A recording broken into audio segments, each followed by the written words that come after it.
ఈరోజు వచ్చేసి మనం వైజాగ్లో ఉన్నాం. ప్లాన్ ఏంటి అంటే ఈరోజు వైజాగ్లోనే ఉండి రేపు మధ్యాహ్నం అట్లా అరకుకు బయలుదేరదామని చెప్పి అనుకుంటున్నాం. బీచ్ పక్కన ఒక కొండ ఉంది. ఆ కొండపైకి వెళ్ళైతే బీచ్ మనకి చాలా బాగా కనిపిస్తుంది. అంటే ఆ కొండపైకి అయితే వెళ్ళినాం మేము. ఆడికెళ్ళైతే చాలా బాగుంది. వ్యూ అయితే చూడడానికి అయితే చాలా బాగుంది. ఈ ప్లేస్లో షూటింగ్స్ కూడా జరుగుతున్నాయి. మేము వచ్చినప్పుడు ఒక షూటింగ్ అయితే జరుగుతుంది ఇక్కడ. మా పక్కనే షూటింగ్ జరుగుతుంది.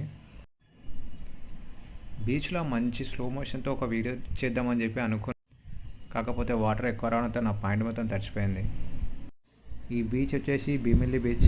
ఈ ఫోటోగ్రాఫర్ అయితే మేము ఫోటోలు వద్దురా బాబు అంటే గిట్ట వినకుండా సతాయించి ఫోటోలు అయితే 4 ఫోటోలు దింపుతా అని చెప్పి 400 ఫోటోలు అందులోకి వెళ్ళి కొన్ని సెలెక్ట్ చేసుకుని 400 అయితే బిల్లు కట్టమని చెప్పి అన్నాడు. సరేలే ఇంకా చేసేది ఏం లేదని చెప్పి 200 అయితే కట్టి ఫొటోస్ అయితే తీసుకున్నాం. పర్లేదు, మా వాడిని అయితే స్టిల్స్ అయితే బాగానే దింపిండు. ఇక మొత్తం అయిపోయిన తర్వాత మేము రెస్టారెంట్కి అయితే వచ్చినాం ఏమైనా తిందామని చెప్పి. బాగానే మెనూ చాలాసేపు చూసినాం కానీ మొత్తానికైతే బిర్యానీ ఆర్డర్ చేసినాం మనం. ఇక బిర్యానీ తినేసి రూమ్కి అయితే వెళ్ళిపోయినాం.